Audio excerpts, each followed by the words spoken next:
Assalamu alaikum. A'udhu billahi minash shaitanir rajim. Bismillahir rahmanir rahim.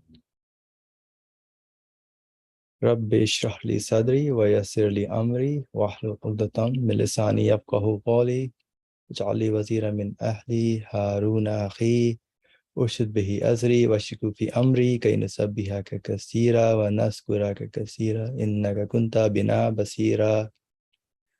Rabbana la tu'akhizna in nasina aw akhtana. ربنا ولا تحمل علينا إسرا كما حملته على الذين من قبلنا ربنا ولا تحملنا ما لا طاقة لنا به واعف عنا واغفر لنا وارحمنا أنت مولانا فانصرنا على القوم الكافرين وصلى اللهم على محمد وعلى آله وصحبه أجمعين والحمد لله رب العالمين. Ameen. Welcome everyone. Inshallah, we will continue with the rays, the 11th ray, 10th topic, page 262 in the book, The Rays. The author calls it the 10th topic, the flower of Emir Dag, maybe. So something beneficial he found while he was writing this as a flower. So we can all enjoy the smell, sweetness, beauty of this flower, inshallah. So we kind of touched upon that this was something to do with how the Quran has this seemingly repeated notions or keeps repeating a few things that we may seem they are repeated. And he did mention that there may be things that may not have been clearly written while he was writing this. So please understand that, but we kind of touched upon, we read the first paragraph, so I'm not going to go over that in terms of how whatever he's sharing in this collection of Risale-i-Nur is, inspiration, of course, from the Quran that he gets. So in the same line, he's sharing his conclusions, his feelings with us. So I'll start with this indeed part. Indeed, in regard to the breadth, exaltedness, and comprehensiveness that the Quran's address receives. The Quran's address receives from firstly the extensive station of the universal dominicality of the pre-eternal speaker, and from the extensive station of the one addressed in the name of mankind. Indeed, all of all beings. So a lot of technical words here. Extensive station of the universal dominicality of the pre-eternal speaker, and from the extensive station of the one addressed in the name of mankind. So this is a station of the universal dominicality of the pre-eternal speaker. So who's speaking? I would think the one who owns the whole universe. He has a particular station to when he speaks as the Lord of the universe.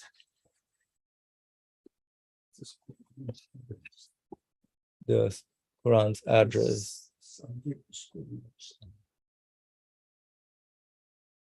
And from the extensive station of the one addressed, so in the name of mankind. So every being, all beings are addressed from that speech, from that address. And the most extensive station of all mankind's guidance in all the centuries, and from the station of the most elevated, comprehensive expositions of the divine laws concerning the regulation of this world and the hereafter. The most extensive station of all mankind's guidance in all the centuries. It's the most extensive station of all mankind's guidance. And from the station of the most elevated, comprehensive expositions of the divine laws concerning the regulation of this world and the hereafter, and the heavens and the earth, and pre-eternity and post-eternity, and the dominicality of the creator of the universe and of all beings.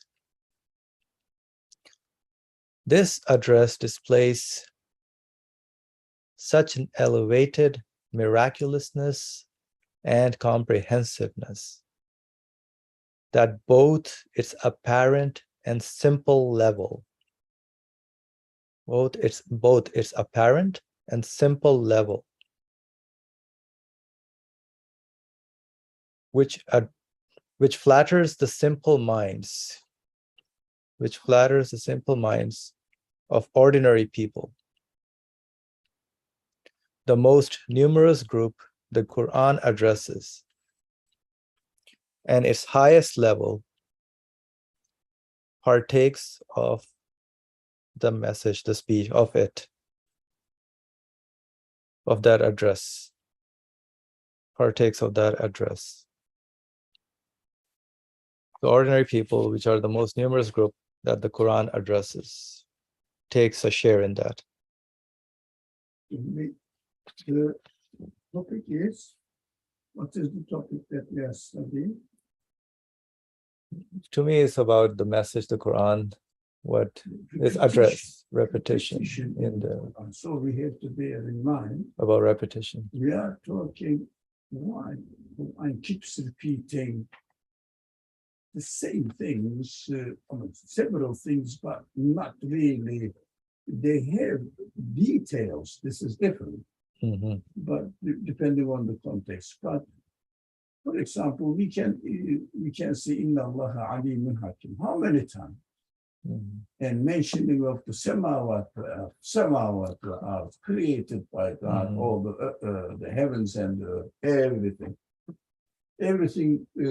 glorifies God. How many times is repeated? You tell once and that's enough. No.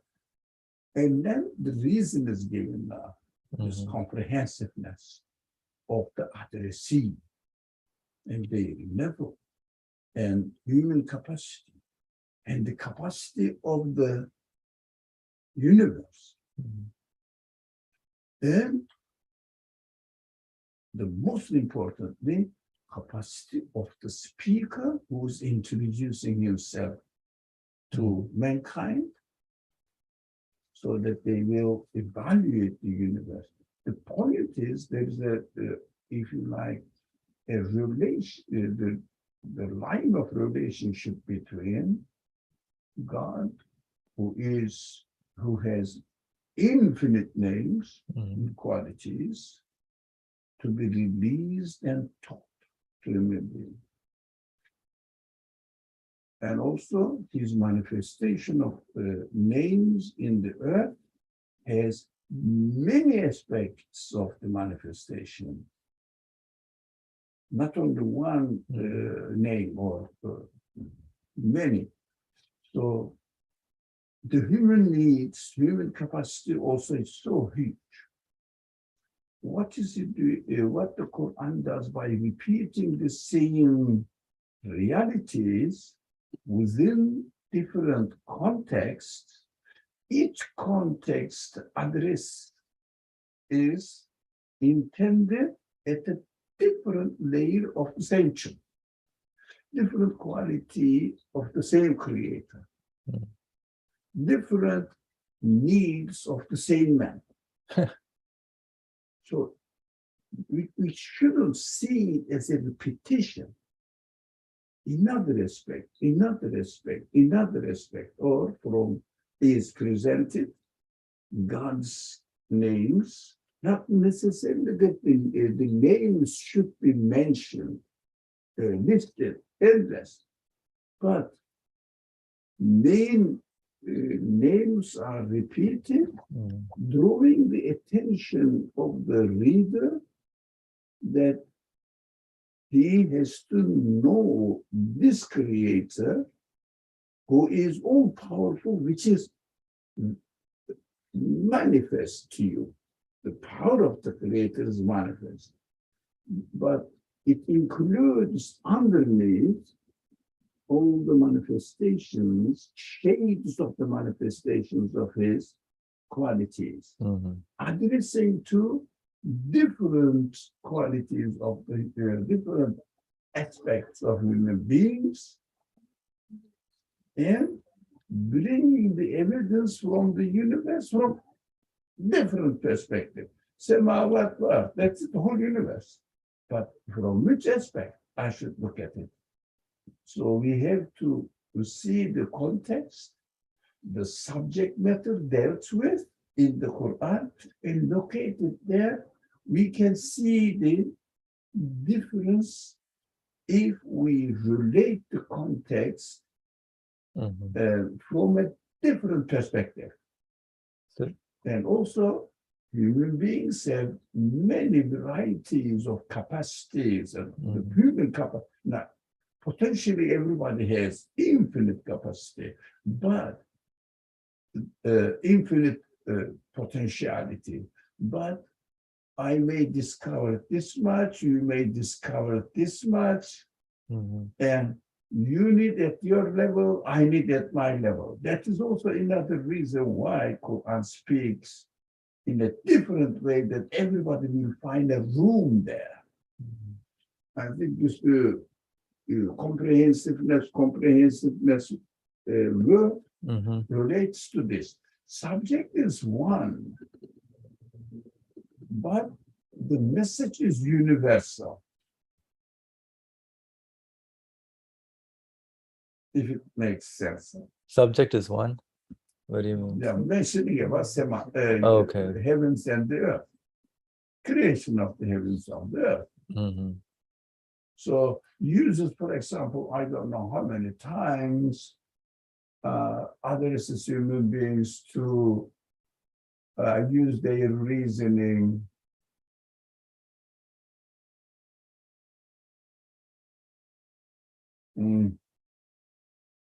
I don't know how many times, I don't remember now, but look, it's very interesting. I can find out what it, I recorded it somewhere.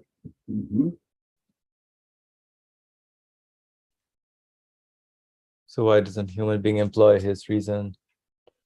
Yeah, 49 times. Use your reason, use your reason. 49 times. Yeah. I mean, you say you use your reason, but in which context I should use my reason? I see. So as the subjects even slightly change, at that level, at that point, I am referred to use my reasoning. That is why the same word is used. Although there are other words as well. Fikr, tafakkur, you are familiar with. Even sometimes hearts refer to this. And we have to use your human qualities. And altogether makes hundreds. Yeah. In which subject I am referred to use my reasoning in order to get difference there within the context. So although the same word is used. Okay. All right. So addressing every age and every class of people. In its stories and historical narratives, it does not recount one part or one lesson from them, but points out elements of a universal principle as though it was newly revealed. Particularly its often repeated threats of the wrongdoers, and its severe expositions of calamities visited on the heavens and the earth. The punishment for their wrongdoing, Through these and the retribution visited on the Ad and the Samud peoples and on Pharaoh. It draws attention to the unequaled wrongs of this century,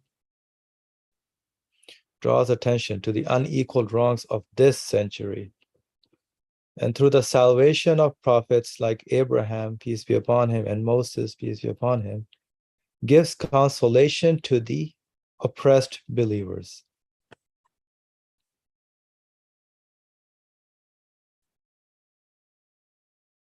So although there may be particular events that are mentioned, but they have a universal principle behind them, which applies to each and every day and age, every class of people.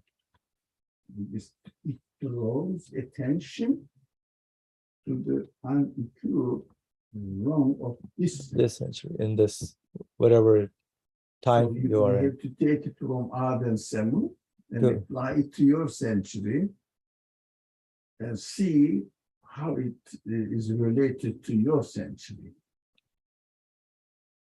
So what is the subject there? Ad and Samud, wrongdoing or wrongdoings of Ad and Samud mentioned. Get the context of it and apply it to your century. You will see another aspect of the wrongdoings in the century.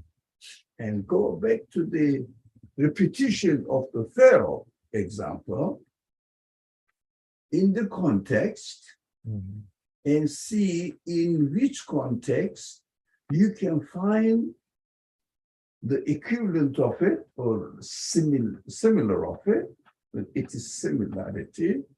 In this century, you will find that,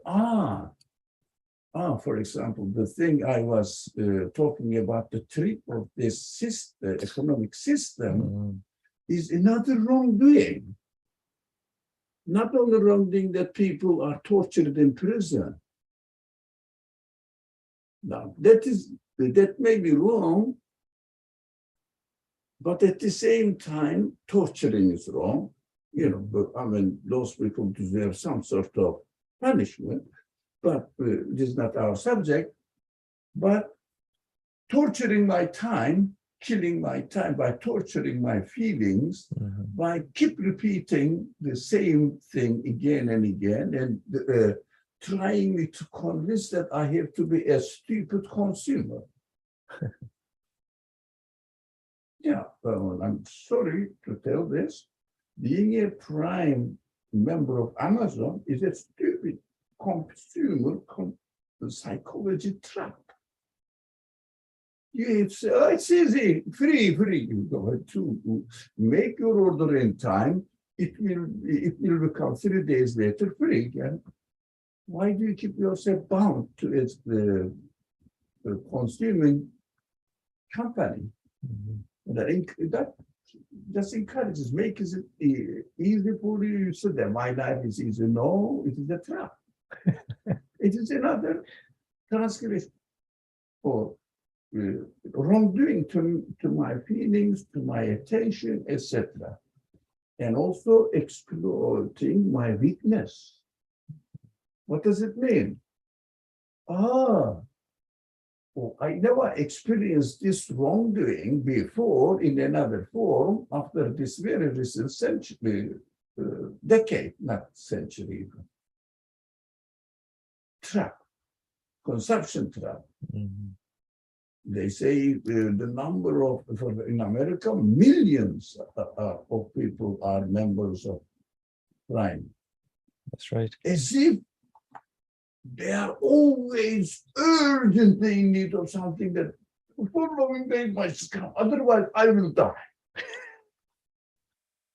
It is just a wrong feeling. It may happen in your life maybe once, but you cannot be slave because of this one thing. It will happen, it may happen to you once in your life. So, as we experience life in our time, our understanding of wrongdoing changed. So in which context I should pay attention to what aspect of my real life here? That means the repetition in different contexts, And also every human being has another capacity to understand, to find their problems. Just before 5 minutes before this discussion started, that was my problem. That was my experience. As soon as you said wrongdoing, I remember this experience. You don't, because you didn't experience it. So I need to be reminded. And it doesn't mean that you shouldn't. You should read the same verse, relate to your just 5 minutes before your life. What did you experience then? Etc., etc. So the point is very simple in the Quran. La ilaha illallah. Right. That's it. Say, take la ilaha illallah, leave the Quran on the shelf. But is it that simple? Not really. No. The universe is very complicated. I mean, myriad layers of manifestations. Human beings are the same, and the qualities of God to be acknowledged by us is infinite, are infinite. So, saying La ilaha illallah has to be explained in 600 pages in a summary. Yeah, the same topic. Yeah. Okay. Okay, so we have a hand up. Go ahead, Osman. What determines the context? Is it the Quran itself, or the verses where, like, in what context they are mentioned, or is it your own life conditions and the time that you come in, where you are the adversary of the whatever the verse you are reading? So if it is the life conditions and your own conditions, it determines the context, then isn't that still the same case that, like, the repetition is kind of redundant and there is really no need to it, like, for it, because your conditions constantly changes, and that determines in what context you are going to be the adversary of the verses? So I'm not clear, because your conditions change as well. So wouldn't that be a new moment, if you get the same, you'll feel it's the same message though, but it's a different, your conditions also changed. So that would change everything. So that's the thing, like, you are subjected to a continuous change in terms of, like, every single thing you can think of, your emotions, your physical beings, like your intellectual, like spiritual, like, state. So that determines your context when you read the Quran or the verses. So in that sense, since that is already subjected to a continuous change, then what is the point of, like, having a repeated, like, verses? So but if the verses themselves, like, refers to a very specific context, that the verses define the context, then I can understand the repetition. But from my experience, I know that I am subjected to change, and based on my own, like, state of mind or heart, when I listen to a verse, I may decipher a different meaning. And in that case, then, like, what is the point of having repeated verses again in the Quran? Very rarely literally repeats the verses. Yes, it does, but within different contexts.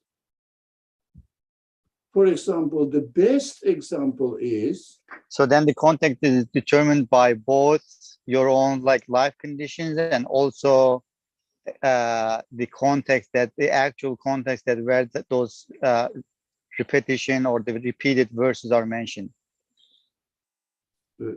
of course, this section Rahman in the Quran is a good example. Exactly the same verse is repeated how many times? Maybe 30 times, more than 20. Yeah. And in just 2.5 pages. But everybody loves the recitation of this section. Why? Resonates. Human needs resonates. But this repetition takes after each verse. And the subject of each verse is almost slightly different from the others. So what is the function of this kind of repetition? It is exceptionally done in the Quran, but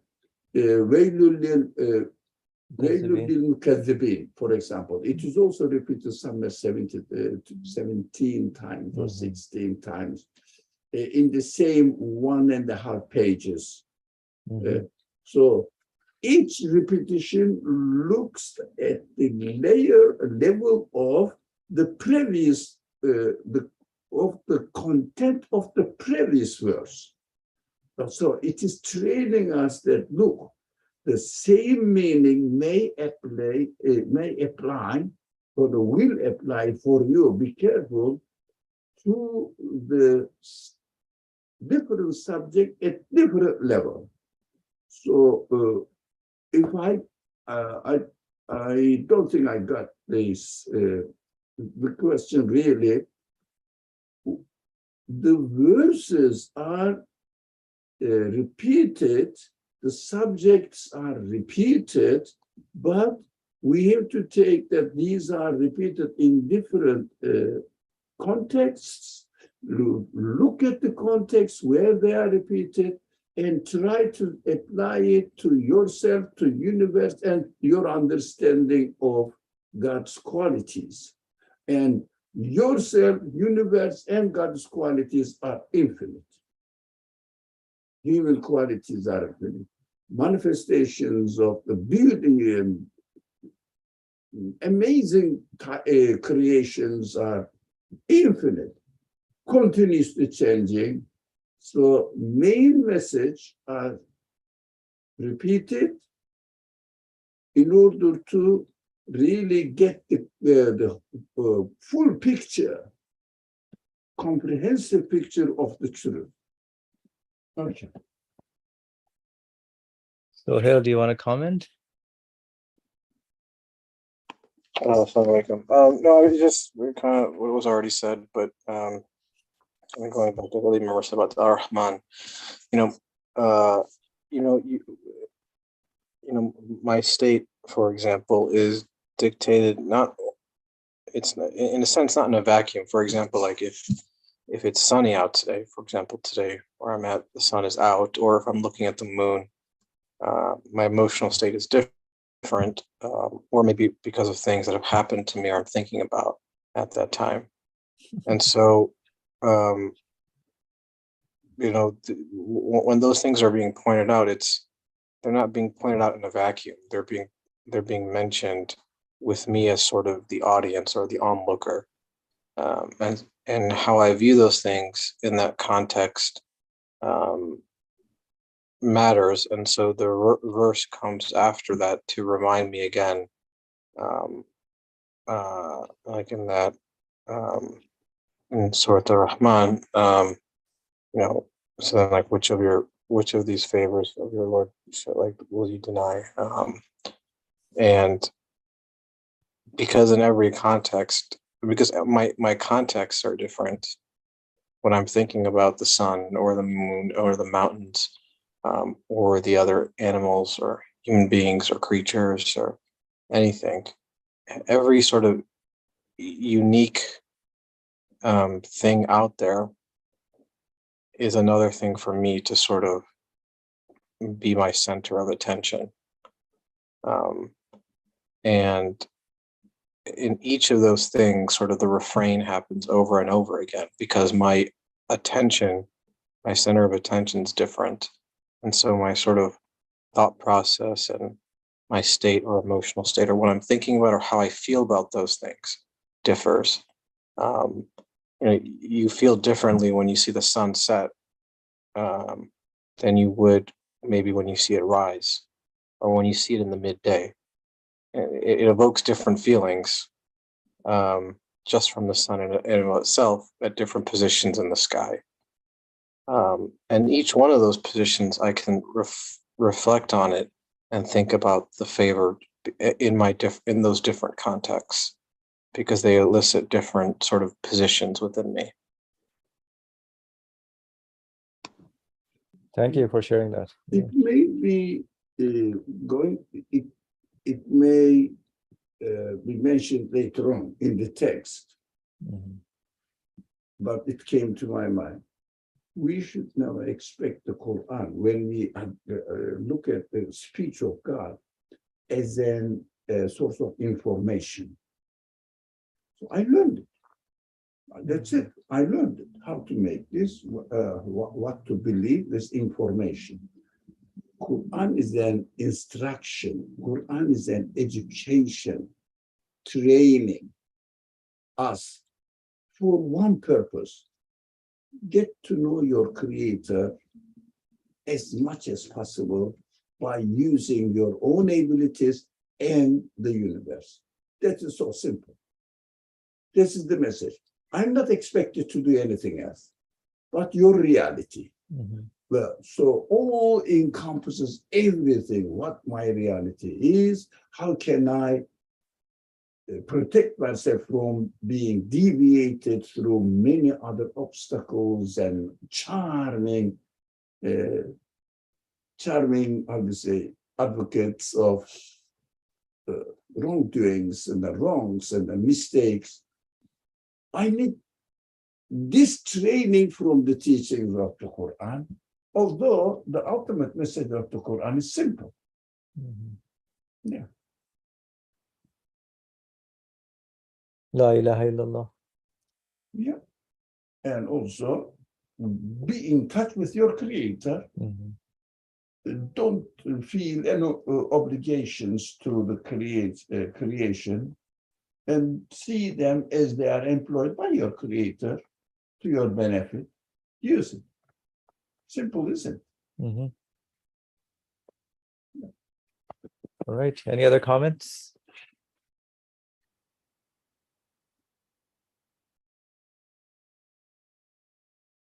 Yeah, so retribution based on Ad and Samud and also the salvation of prophets at the same time. Seeing the parallels in our life and day and condition about the salvation in the stories of Abraham and Moses, Noah.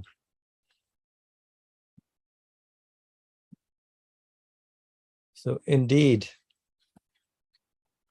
all past time and the departed ages and centuries, which in the view of heedlessness and misguidance form a fearsome place of non-existence and a grievous ruined graveyard. The Quran of miraculous exposition shows to every century and class of people in the form of living instructive pages, strange worlds, living and endowed with spirits, and existent realms of the sustainer which are connected with us.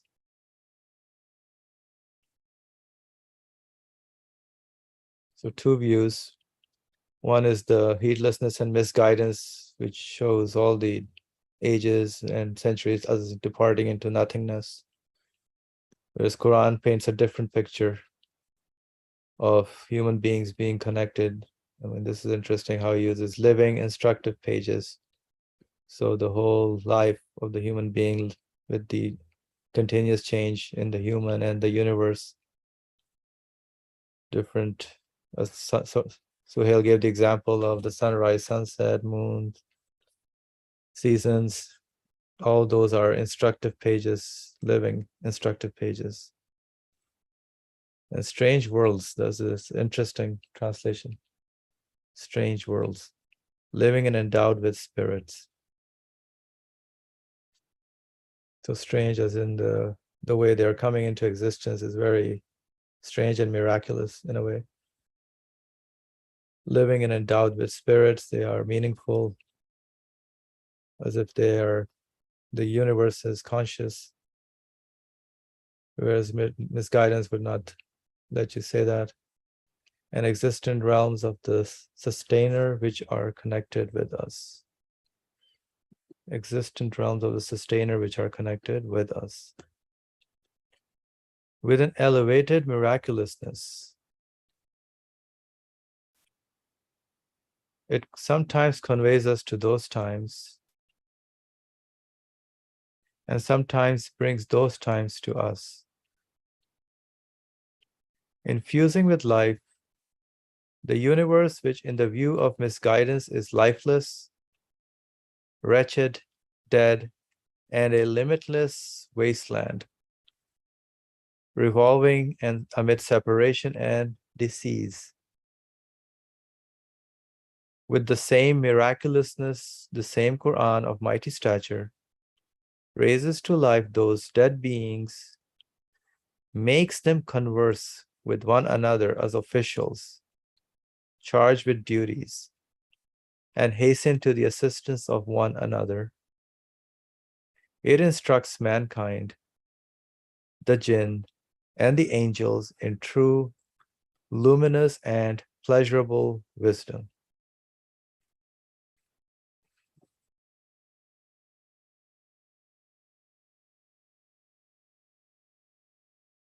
Any comment on this paragraph, or should we move on?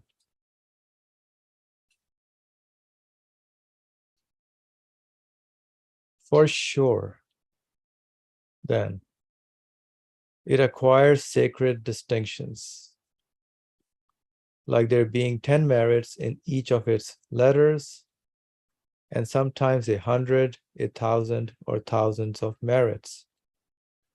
And if all men and jinn were to gather together, they're being unable to produce the like of it. And the Quran speaking completely appropriately with all mankind and all beings, and it's all the time being inscribed with eagerness in the hearts of millions of hafizes, and it's not causing weariness. Not causing weariness through its frequent and numerous repetitions. And despite its many obscure passages and sentences, it's being settled perfectly in the delicate and simple heads of children, and is being agreeable, like Zamzam water, in the ears of the sick, the dying, and those distressed by a few words, and is gaining for its students happiness in this world and the next.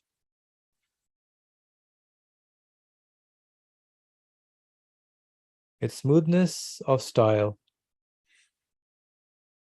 which, observing exactly its interpreters being unlettered,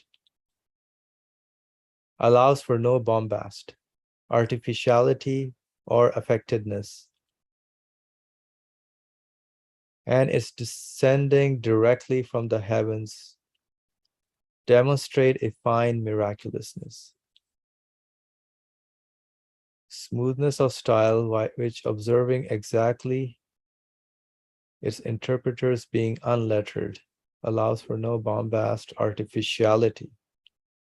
Interprets of prophets. Interpretation of how he interprets the message. Yeah, he's a prophet, isn't it?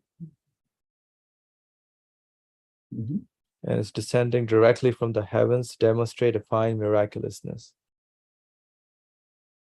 so that we shouldn't confuse that they are knowledgeable people or people, They knew something before. educated people, they might have made it up themselves, but mostly they are all unliterate people, the prophets. So too it shows a fine miraculousness in the grace and guidance of flattering the simple minds of ordinary people.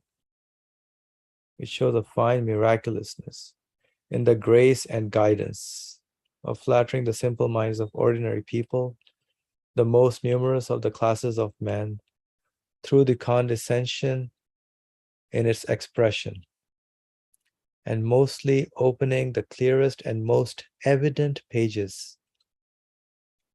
Clearest and most evident pages like the heavens and earth, and teaching the wondrous miracles of power and meaningful lines of wisdom beneath those commonplace things.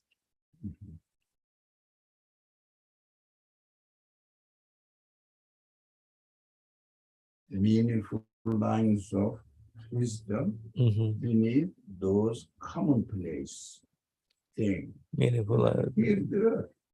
Yeah. For example, love, enemy. Common Everybody knows. seems commonplace, yes. But meaningful lines of wisdom beneath them, each and everything. When he said in the previous people who learn the Quran by heart and all people keep repeating, all the people generally, but usually. And even the young ones can easily learn it. Yeah. In the hearts of them. And why they are so sweet to them? Yeah, for example, if they learned the very complicated information we learn from physicists, biologists, etc., we don't keep repeating them. But when we watch a journey through universe or journey through atoms, they made the films. You can watch them with pleasure, enjoy it. Because it says the Quran raises the dead universe into a living universe. Into to the living being, and meaningless. The previous paragraph said that meaningless, grievous, ruined graveyard like universe matter, for example, turns into a living. Excited beings who are really singing the proclamations of the universe.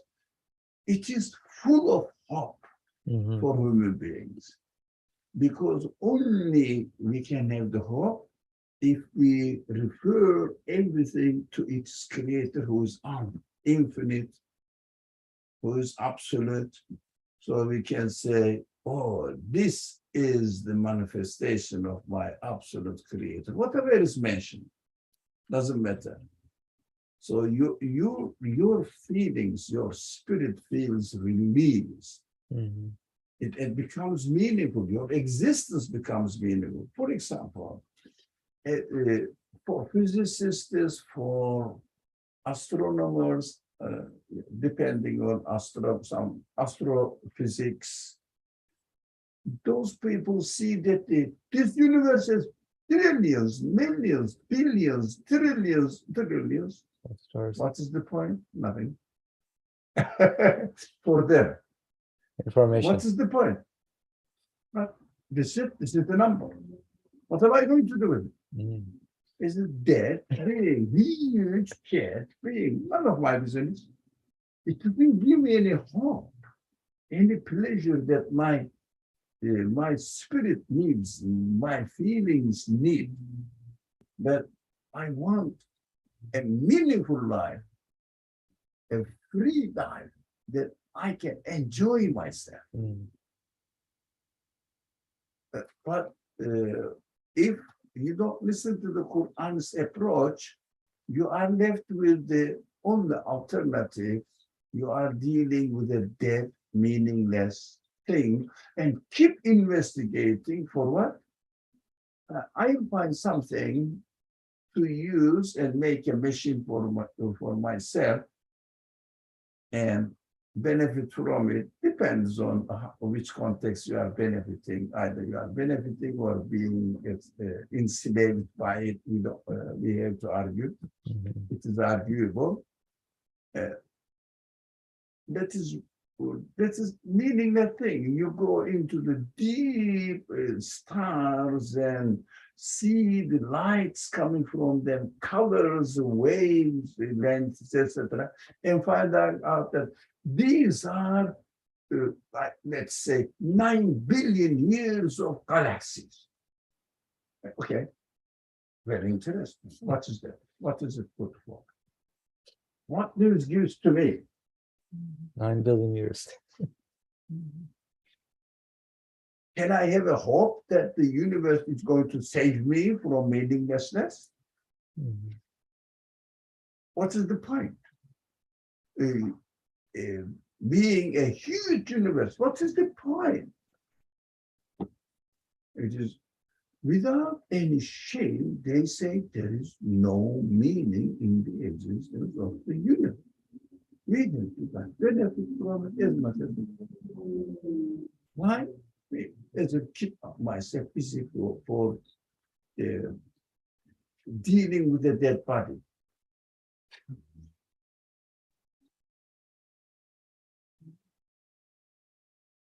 Meaningless, isn't it? Yeah. To me. So that's why the Quran's message doesn't make human beings get tired of it. It opens up the way of hope and pleasure of living in this world. So what, he makes a point about the obscure, even the obscure sentences or message For children, for children. for those people who don't know the meaning of the Quran, Right. they still love it. And because they don't feel estranged to it. At least they say, this is my creator's speech telling me who he is. Yeah. I don't know, but I am with my creator, who is a conscious being. But those people who are very aware of what is going on in the universe, but their spirit doesn't get anything. They have no hope. The only hope they have, I can see, the fame they receive and retirement and death. No, when I will have a very well income and everybody will admire my knowledge, and so you will die. And that's it. You will become meaningless at that. Because you made the universe meaningless, and you became meaningless as well. As a result. So you cannot get pleasure out of it. Even an old man, or not necessarily old man, a man reads the Quran bearing in mind that my creator is speaking to me. Yep. That's incredible. It feels somehow relaxed in his existence and becomes happy with his existence. Let's hear from Suhail. Suhail, go ahead. One of the things I find interesting from what he says here is that, how easy it is to understand the Quran, that it's smooth as a Nile and it flatters even the simple minds of ordinary people, most numerous classes of men. In that, for as apparently complex as the universe is, and in which materialists nowadays will say, my simple understanding, apparently simple understanding of the world, it can't be that case because the universe is so complex. How can you make such a simple statement out of it? Like, la ilaha illallah out of it. But that's actually the miraculousness of the Quran and the universe together, in that me as an observer, I may not understand anything about the world really in its sort of complexity, or how its design, or how it operates, or its order. But yet that doesn't really matter, because the Quran shows in that that's not really the essence of it. That's not really the purpose of it. And its purpose can be distilled or down to a very, very concise phrase that explains everything. And in some ways, that makes it quite easy to understand the Quran. I think I read somewhere, heard somewhere, that the Quran's language, if you look at the number of words and the complexity of words, it's at the level of maybe somebody who knew Arabic, maybe at the level of like a third grader or a fourth grader. It's not, it's very straightforward, but yet it explains everything that one needs to know about the world, truly. And anybody can understand, no matter how deep they understand the world in terms of its order, or how simple they observe it, is their view of the world. It doesn't matter. It speaks to everyone at their level. And it does so, as he says, like in a condescension, but it doesn't feel condescending in the sense that it doesn't feel like somebody's being talked down to, or I'm being talked down to. But it takes into account a divine condescension, in that it takes into account how I may think or I may feel. So it doesn't like, oh, I may not know much about the world, so it's condescending in that it puts me down. How can you not understand this X, Y, and Z aspect of the world, or about yourself, or who you are as a human being? Rather, it's, it talks as almost like a conversation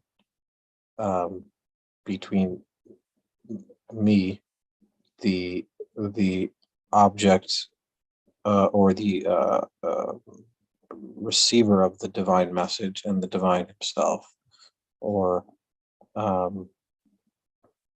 between the one who worships and the one who is worshipped. So it's, in this regard, it's, it is miraculous how it speaks, but yet conveys so much for everyone, and knows not only their people's outer state, but their inner state. How they may be, how they may think, or how they may feel, or what sort of emotional state they may be in. It doesn't matter.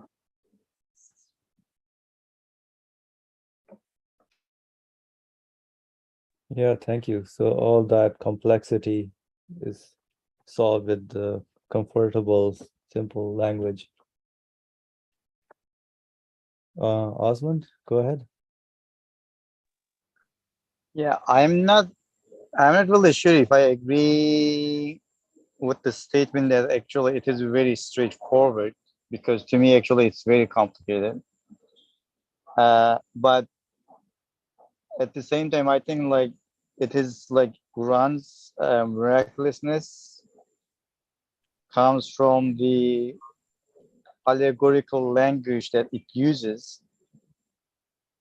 So everyone can understand something from it based on what you bring into it. So in that sense, like one might find it like, yeah, it's very straightforward, it is very simple. But just because of that allegorical language that is used, I think it is very complicated, and there are like many layers of meanings that one can decipher.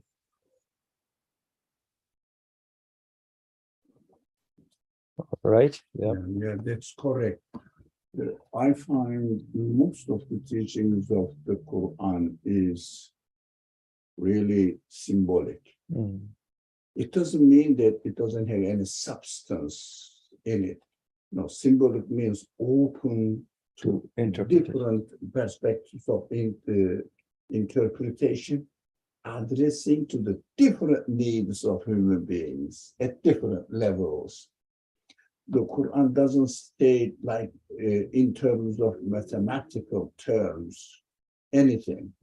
Why? Mathematical terms are frozen. You cannot change it. 2 + 2 makes 4. That's it, finished. There is nothing to say more. And you cannot, you can just practically apply it only in one as meta. When you are counting 2 and another 2, coming to the conclusion 4. That's it. It doesn't mean anything to giving meaning to your life. But symbolic teachings, as Osman said, allegorical teachings makes the people's mind open to understand relating to their different situations and also experiencing of the universe from different perspectives, so that they get penetrate or relate themselves, or penetrate into the qualities of their creator and relate themselves to this creator who has infinite qualities manifested within me, and in the universe. That makes my life more practical. And also the message of the Quran becomes very practical to apply to my daily living conditions. Thank you. Sohail, go ahead. Yeah, I would agree with that. I guess what I mean by straightforward is that you don't necessarily have to have some sort of, you don't have to have information or knowledge. You just have to have yourself. And so, like, you know, people who try to make You don't need to make a profession out of it. I agree with that. Exactly. So like people who make interpretation or tafsir of the Quran and then draw upon historical analysis and occasions of revelation, I don't understand that. I don't agree with that. I mean, I guess you can do that, but it doesn't really mean much to me, because that's not who I am right now. So now if one were to say man is complex, yes, man, in terms of how much he can grasp things is infinite. In that regards, I mean, there's no end to it. But to say that I need to know something, as in like I need to know 2 + 2 = 4, I mean, as a representation of like I need to have some information, then there's no need for that. I just need to bring myself, I guess, and be open with myself and who I am, and open to my understanding of the world.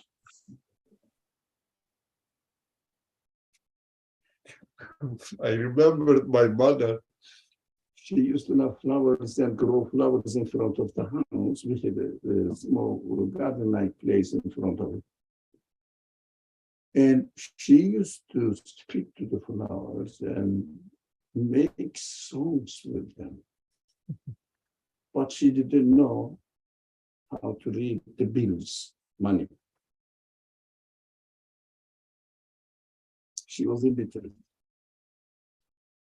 But she didn't feel any hurt that she didn't know how to read and write. And it doesn't mean that we have to be like this, but we are as we are. We are educated. We have to know. We have to reason. Lots of questions are full of in our minds, and we have to get the answers. But as everybody, or not everybody really, as far as the speakers are concerned, they agree. You don't have to be a professional to benefit from the Quran.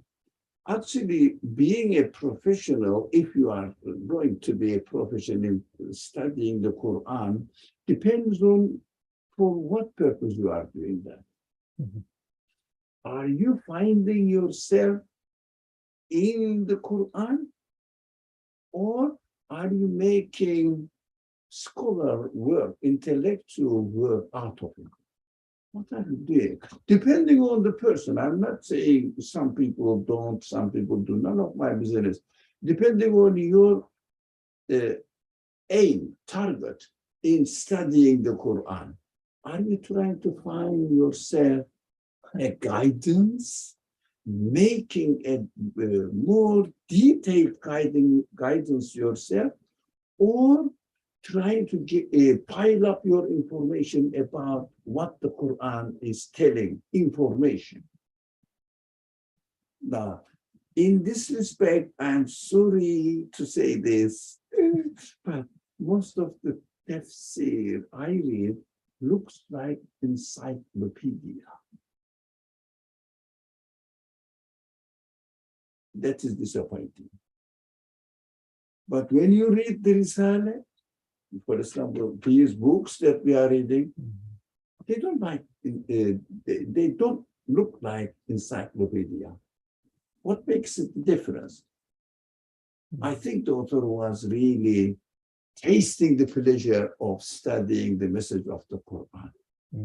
The others are piling up their knowledge and feeding. I'm not accusing anyone really. Maybe, I'm not saying the particular people, but the information they collect seems like as if they are really boosting their ego.